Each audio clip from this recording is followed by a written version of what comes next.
We're coming to you from the Radford Studio Center lot in Studio City, right over the hill from Hollywood. This is the place where dreams are made, legends are born.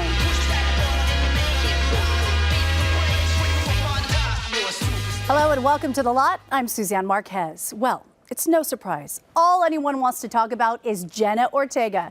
She's Hollywood's new it girl, taking social media by storm after the release of her hit Netflix show Wednesday.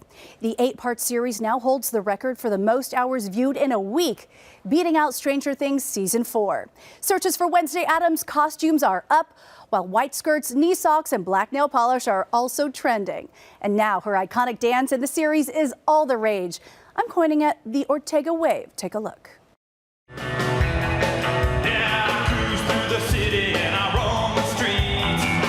It's the dance that's taking social media by storm.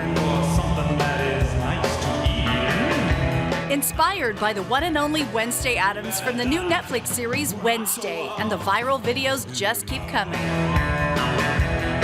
Many of the fan-made videos are cued to the song in the show, The Goo Goo Muck by The Cramps.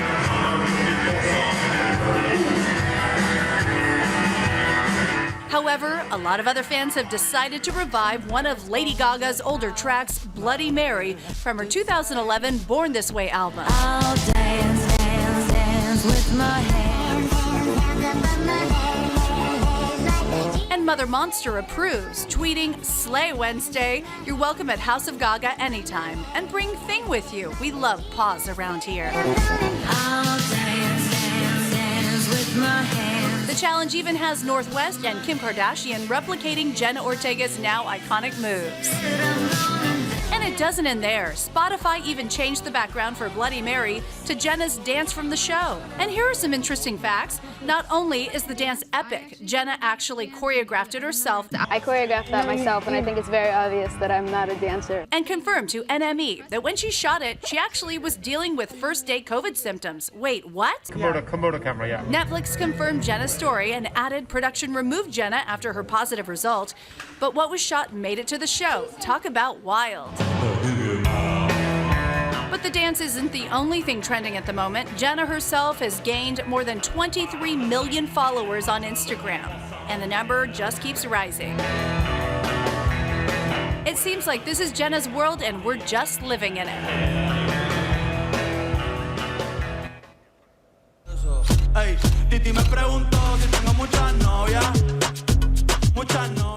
Someone else who knows a thing or two about trending worldwide is the biggest artist of 2022, Bad Bunny. The global superstar recently announcing he will take a break next year to care for his, quote, physical and emotional health. This comes after a record-breaking year for the rapper. Bad Bunny is the highest-grossing touring artist of the year and already making Grammys history. His album, Un Verano Sin Ti, is the first all-Spanish release nominated for Album of the Year. The Grammys air February 5th on CBS and streaming on Paramount+.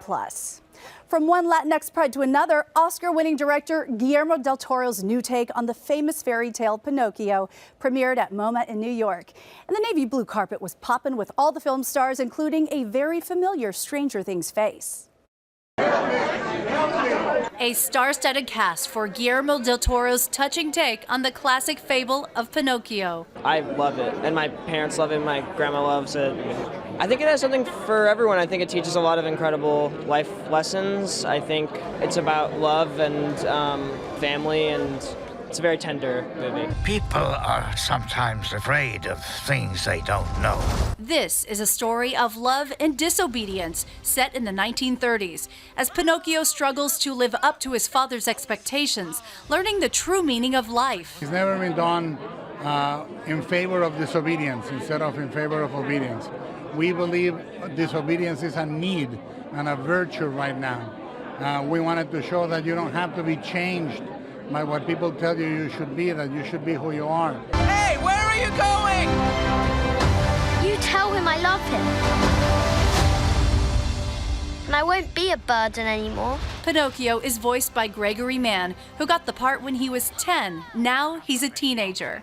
It's taken so long, almost 3 or 4 years that I've been in the booth, so for it finally to come down to one day and all my friends can come and see it, I'm I can't wait. As for Del Toro, this was the Mexican outdoors chance to slow down. It's a long, long journey, and those are the best because you come to the other side of the mountain with something that you want to share, and most of the time it's a surprise, it's a toss-up. You don't know how people are going to react, and this movie lands with an audience in the most beautiful way. Can't wait to see that one. Well, it was a night of classic Hollywood glamour at the 1923 premiere, another prequel to the hit show Yellowstone. And it was there that the series stars Harrison Ford and Helen Mirren reflected on why Westerns have stood the test of time. Tell the world what happens when they cross me. Greed will be the thing that kills us all. Harrison Ford and Helen Mirren are back on screen together for the highly anticipated Yellowstone spin-off series 1923. You'd be Mrs. Dutton. I would. We first saw them act together 36 years ago in 1986's The Mosquito Coast. I'm sorry. But the reunion is not limited to the screen as the stars hit the red carpet premiere of the show in Hollywood. Men kill quick with a bullet or a noose, but their fight is with me. And I kill much slower. Taylor Sheridan's brilliant concept is the telling of American history through this one family, which becomes very legend-like, doesn't it? It's like reading a massive Russian novel or something, War and Peace, you know. It's that kind of feeling of the huge sort of role of history. And this origin story will navigate many American historic events, including early 20th century pandemics, the fallout of World War I, the end of Prohibition, and the Great Depression, all through the eyes of this generation of Duttons. Part of the cowboy mythology is an essential part of American mythology, but the Taylor Sheridan version of it is unique. It's compelling in many ways because it does not simply present everything in black and white. Well, I think it's a combination of the fact that the West is the creation of the American myth, in a way. You know, the combination of the courage, unbelievable courage of the people who've found the West and the incredible drama of the destruction of the Native Americans, with the courage and the tenacity of the people, you know, coming west. You attack my family. It's going to be the last thing you ever do. The action-packed series premieres December 18th, following an episode of its flagship show Yellowstone on Paramount Plus and the Paramount Network in a special simulcast event.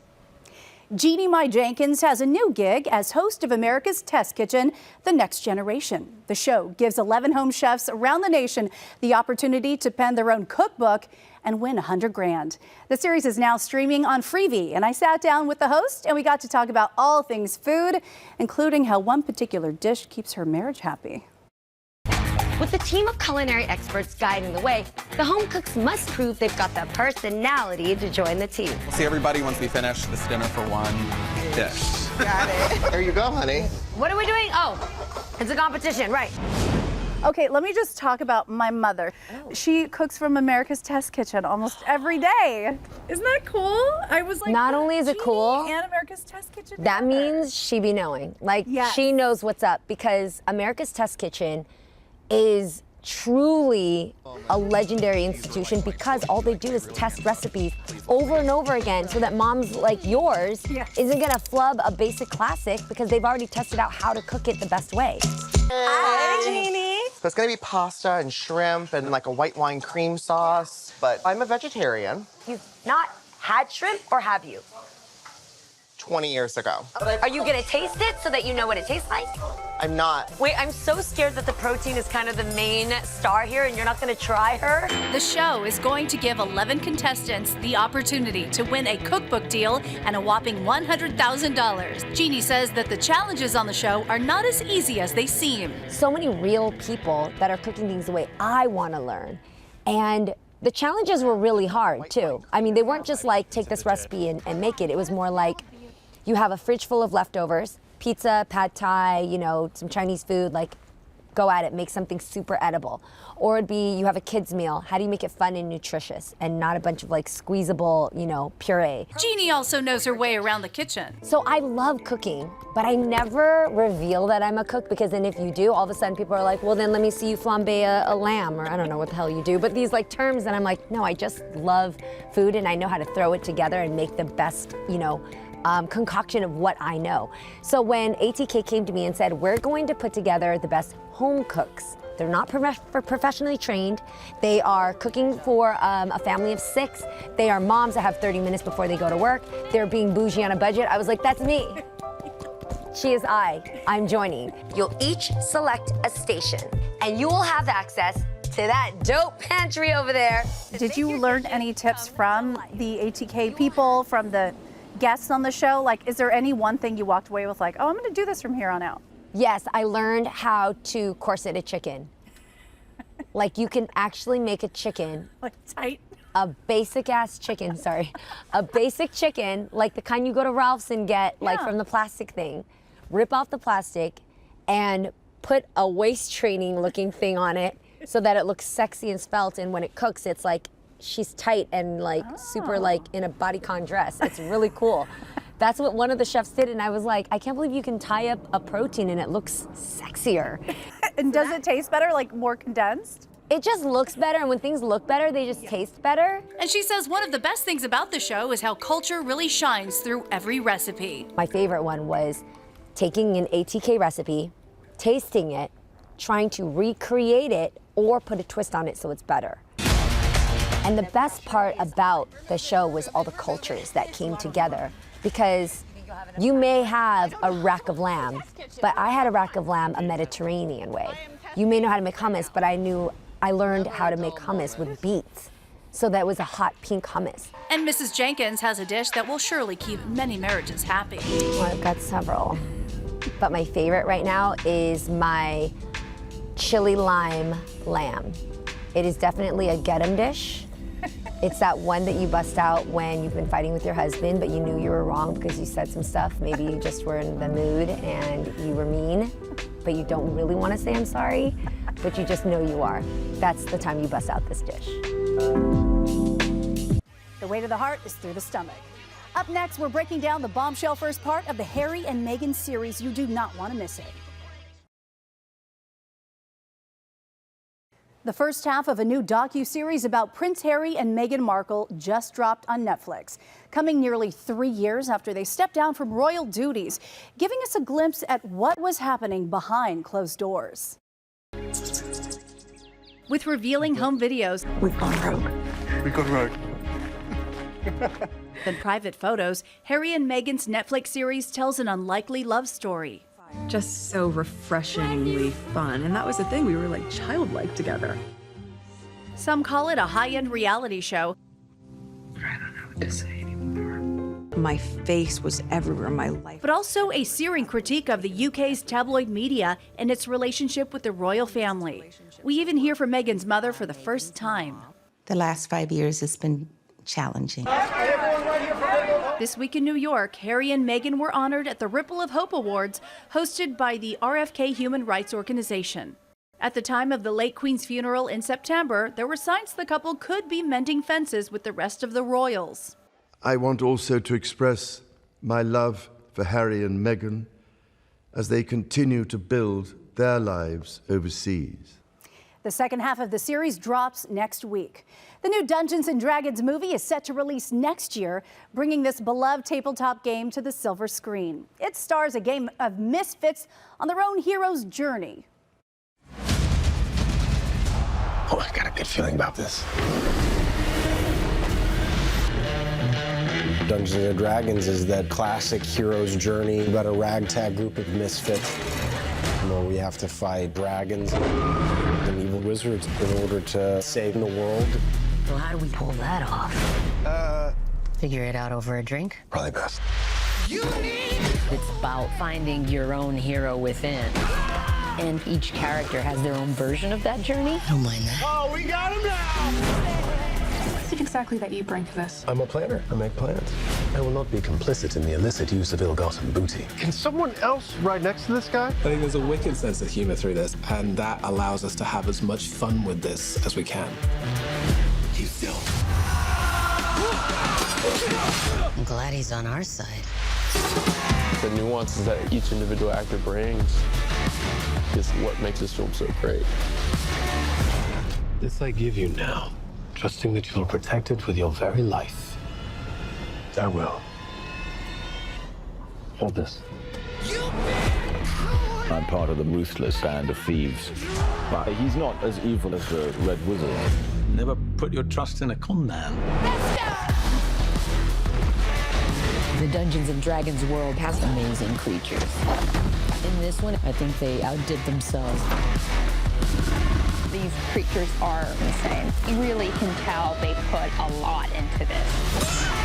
What is that again? An owlbear. This is just big, fun movie making. It's a great adventure with characters that you're going to care about. We want to give them the movie that they've been hoping for. That's what I've been saying! Yeah, it's pretty badass. Can't wait for that one. What makes a perfect sandwich? That's what the cast of Clydes are on a mission to figure out. On stage now at the Mark Taper Forum. Oh, that it ain't just about the sandwich. Montrellis is a sensei. Drops garlic aioli like a realness bomb. Welcome to Clyde's, a truck stop sandwich shop with ex-cons running the kitchen and getting a last chance at redemption. Don't look at me that way. If you ain't happy here, you are welcome to leave. But, clank, clank. Tamberla Perry plays Clyde, the shop's glamorous but harsh owner. This character is so fun. I get to be fierce. Clyde is fierce. I think on the surface and even on paper reading it, she can be seen as like this mean woman whose sole purpose is to humiliate, belittle, and emasculate people. But what I hope I'm bringing to the role is a bit more multidimensional. You know, she's sexy. She is clever. She's wicked. She's a business owner, so you know she has to be smart. But she's also deeply insecure.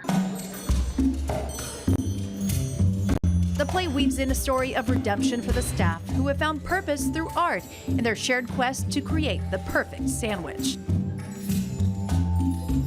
So for me, the sandwich itself represents possibility, opportunity, warmth, kindness, love, success, all those things that Clyde is actually afraid of.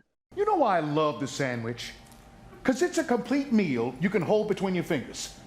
It's the most democratic of all foods. 2 pieces of bread, and between, you can put anything you want. It invites invention and collaboration.